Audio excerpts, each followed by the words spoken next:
একটা সময় ছিল আমি কোনো কাজ করতে পারতাম না। এখন তো শিখেছি সময়ের সাথে সাথে। আর আমার হাসব্যান্ড জানো তো, অনেক আগে থেকেই নাকি অনেক কাজ জানে। এই যে দেখছো এখন করছে, এ সমস্ত কাজ কিন্তু এ নাকি আগেই পারতো। যখন আমার বিয়ের সম্বন্ধ দেখতে আসে আমার শাশুড়ি মা কিন্তু বলেছিল যে আমার ছোট ছেলে, মানে আমার হাজব্যান্ডরা তো দুই ভাই, তো বড় ভাই একদমই নয়, একদম আমার হাজব্যান্ডের কিন্তু উল্টো, মানে আমার যে ভাসুর, আর আমার হাজব্যান্ড হলো তার উল্টো। এই শাশুড়ি মা বললো যে আমার ছোট ছেলে কিন্তু ভীষণ মানে টিপটপ গোছানো, ও খুব কাজ করতে পারে। শুনে না তখন কিন্তু ভীষণই ভালো লেগেছিল। তবে এতটা করতে পারে সেটার কিন্তু আন্দাজ একটুও তখন পাইনি। পরে আস্তে আস্তে জানি। আর যখন মানে আমার বিয়ে হলো, রাজস্থানে নিয়ে গেল আমাকে, তখন তো কিছুই করতে পারতাম না, জামা কাপড়ও ভালো করে কাচতে পারতাম না। ওই কিন্তু আমাকে কেচে কেচে দিত জামা কাপড়। তারপরে হচ্ছে রান্না বান্না তো কিছুই পারতাম না, মাকে ফোন করতাম, মায়ের থেকে জানতাম। তবে ও রান্নাটা কিন্তু জানে না একদমই, কাজ চালিয়ে দেওয়ার মতন করে। যেমন আমার হয়েছিল পক্স, সেই সময় কিন্তু ও 9 দিন 10 দিন মতন কিন্তু রান্না করেছিল।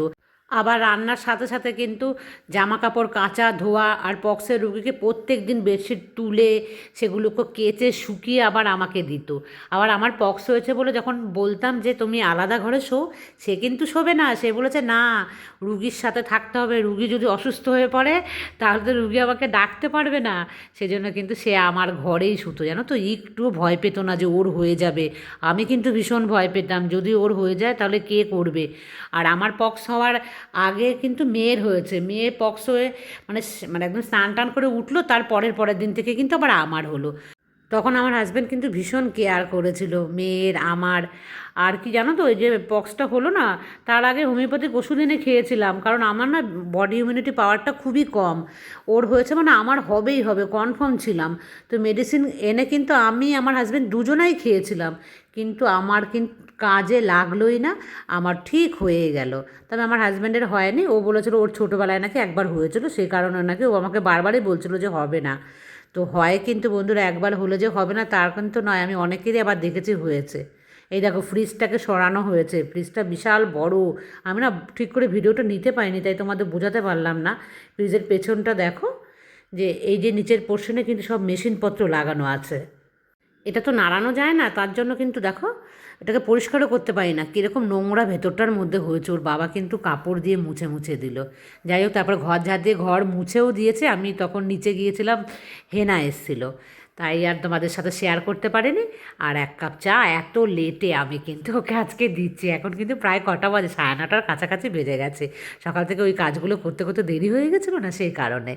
আর আমার ভাসুর জানো তো ভীষণই কিন্তু ব্যস্ত মানুষ, তার তো বিজনেস, মানে বড় বিজনেসই, সে সময় পায় না।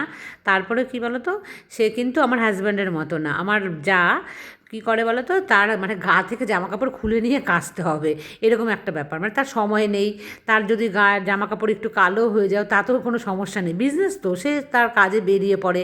তো আমার যা কিন্তু জোর করে মানে সমস্ত কাজগুলো করায়। আর আমার হাজব্যান্ড হলো কি বলো, ঠিক তার উল্টো। জামা কাপড় এত ধোবে না, ধুয়ে ধুয়ে কিন্তু প্রত্যেকটা জামা কাপড়ের কালার খারাপ করে দেয়। তো আমি মাঝে মাঝে বলি, দু ভাই দু রকম হয়েছো। আর বন্ধুরা, এটা তোমাদের সাথে শেয়ার করিনি, কাল রাতে না অল্প একটু পায়েস আমি বানিয়েছি। হাজব্যান্ড ভীষণ ভালোবাসে, কিছুই কাজু কিশমিশও দেয়নি জানো তো। তো আমি এমনি দুধ দিয়ে, একটু বেশি করে দুধ দিয়ে বানিয়েছি। আর একটু বেশি দুধ আর একটু মিষ্টি দিলেই আমার হাজব্যান্ড কিন্তু অনেক খুশি হয়ে যায়। আজকে আর পরোটা বানাইনি, আজ বললাম রুটি দিয়েই খাও। আর আজকে আমি একটু বেশি করেই কিন্তু নিয়েছি, লোভ হয় না বন্ধুরা, সেই জন্য। আর শীতকাল চলে গেলে আর ও চলে গেলে তো আমি আর একটুও বানাবো না। তো গরম গরম রুটি দিয়ে খারাপ লাগছে না, ভালোই লাগছে। তবে আমার হাজব্যান্ড বলছে কিন্তু পরোটা হলে বেশি ভালো, মানে জমে যেত। আর বন্ধুরা, যখন আমি রাজস্থানে ছিলাম তখন জানো তো, ওখানেই আমার মানে 7 মাস যখন আমি প্রেগনেন্ট, 7 মাসে তো 7 দিতে হয়, তো 7 তো আমার তখন হয়নি। তখন একজন বাঙালি ছিল ওখানে কোয়ার্টারে, তো সে জলপাইগুড়ি না কোথাকার, ওখানকারই হবে বাঙালি। সে আমাকে না প্রথম কিন্তু ওখানে খাইয়েছিল পায়েস।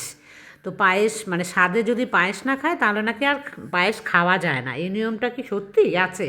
এটা আমাকে বলেছিল, মানে বিয়ের আগে আমি কোনো নিয়মই জানতাম না, ওখানে যাওয়ার পর বলেছে যে খেতে হয় জানো তো। তো তোমার তো এখানে কেউ নেই, আর আমি বেবি হতে কিন্তু বাপের বাড়ি আসবো না, এটাই ডিসিশন ছিল তখন। তো সেই কারণে কিন্তু ওই মহিলা আমাকে খাওয়ালো। আর এখানে দেখো চা করে রেখে দিয়েছি, ওই যে দাদা এসছে, আর আমি এখান থেকে চেঁচালাম নিয়ে যাও চা, মানে আমি আর সিঁড়ি ভেঙে না অত দূর যেতে পারি না। আর ওর বাবা গিয়েছিল বাজারে, সবজি মাছ নিয়ে এসছে। দেখো ভীষণ ভালো লাগে আমার এই লাল নোটে শাকটা খেতে, আর ভীষণ কচি কিন্তু এই লাল নোটেটা। আর ওই রাজস্থানে যখন ছিলাম তো ওই দিদি কিন্তু আমার স্বাদ অনুষ্ঠানটা করেছিল, মানে স্বাদ অনুষ্ঠান কিছুই নয়, তার ঘরে আমাকে নেমন্তন্ন করে একবার খাইয়েছিল।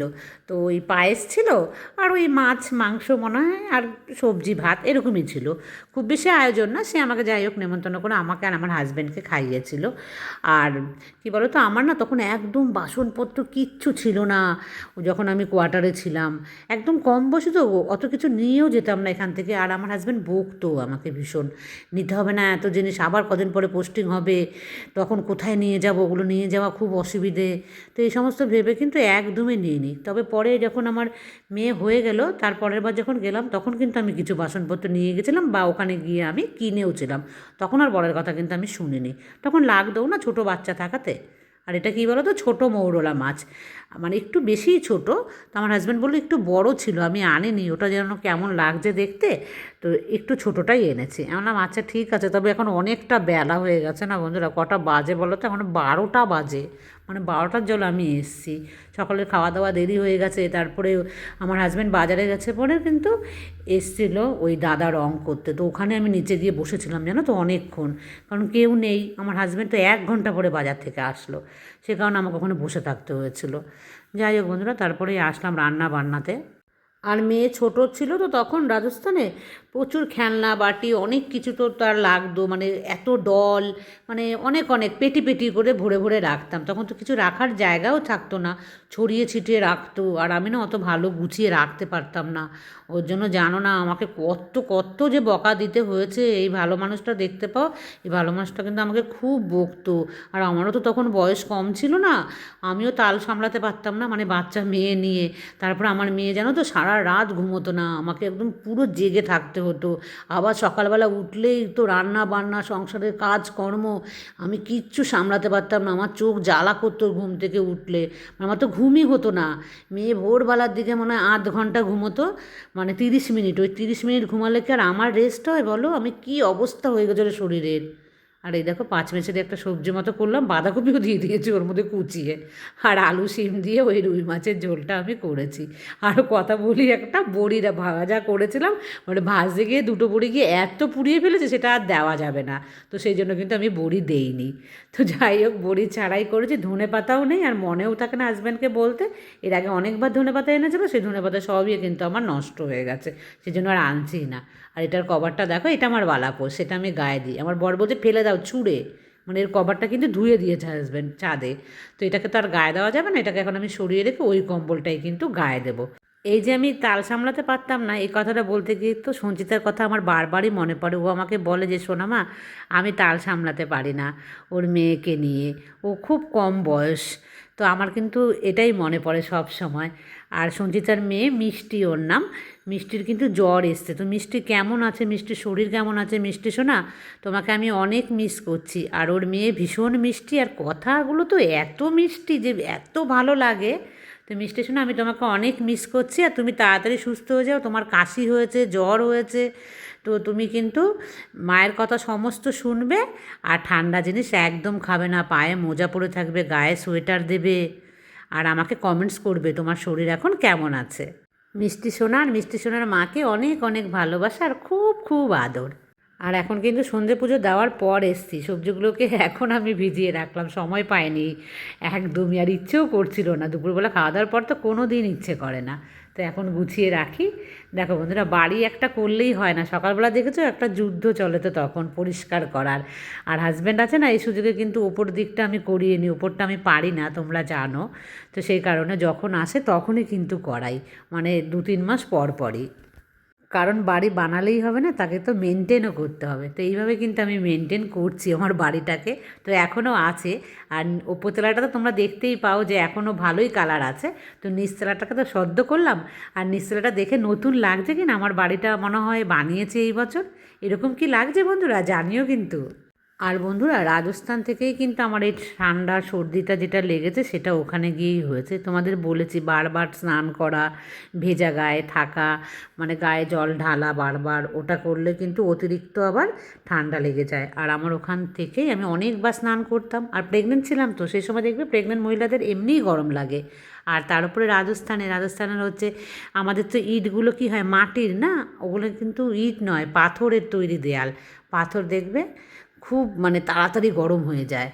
তো মানে সারাদিন ভীষণ ভীষণ কিন্তু কষ্ট পেতাম। দেখো বন্ধুরা, আজকে আমি কবার চা বানাচ্ছি আমি পুরোটাই তোমাদের সাথে শেয়ার করলাম। এখন নিয়ে কিন্তু আমার এই 3 নম্বর চা চলছে।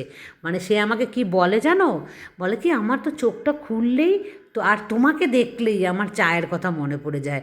মানে এমন বদ দেখো, আমাকে রাগানোর জন্য বলে, চোখ খুলে যেই তোমাকে দেখলাম অমনি আমার মনে পড়ে গেলো চা দাও চা দাও। সে আজকেও বলছে আমি যাব না, দিয়ে কিন্তু সে শুয়ে আছে। আমি আসাতে বলছি না না ক্যামেরা করো না, দিয়ে আমি কিন্তু আর ক্যামেরাটা করলাম না, ওর মুখে ফোকাস। তো এবার দেখো চা করে দিয়ে এসে কিন্তু আমি এই যে এগুলোকে ভিজিয়ে রেখেছিলাম, এইবার এটাকে আমি সরিয়ে দিচ্ছি। দিনের বেলা করলে সব থেকে ভালো, জলটা কিন্তু তাড়াতাড়ি শুকিয়ে যায়। যাই হোক, সময় পাচ্ছি না, আর শীতকাল বলেই কিন্তু আমি আরও করতে চাইছি না। আর সিম বলেছে কি অল্প আনবে, 250-300 গ্রাম আনবে, বেশি আনবে না, 500 গ্রাম করে। সিম খেতে আমার খুব একটা বেশি কিন্তু ভালো লাগে না, আর কি করবো সিমের সবজি। তাও দেখো 500 গ্রাম নিয়ে এসছে। আমি বললাম এর আগে কতগুলো নষ্ট হয়েছে, আবার নষ্ট হবে। গাজর দেখো আনতে বলেছি তো, এক গাদা গাজর এনেছে। আর তার সাথে বিট আছে কতগুলো জানো, অনেকগুলো বিট কিন্তু রয়েছে ঘরে। তো ওই বিট আর গাজর দেখি কাল ভাজা করে দেবো বেশি করে, যে খাও তুমি। আমার তো এই সবজি একদমই ভাল লাগে না। সমস্ত গুছিয়ে গাছিয়ে নিয়ে এবার দেখো দুজনা মিলে পুরো রেডি হয়ে যাচ্ছি। ঠান্ডা আজকে বেশ বাইরে ভালোই আছে। তা আমাদের এখানে না বেশ কয়েকদিন হয়ে গেছে কিন্তু মেলা শুরু হয়েছে।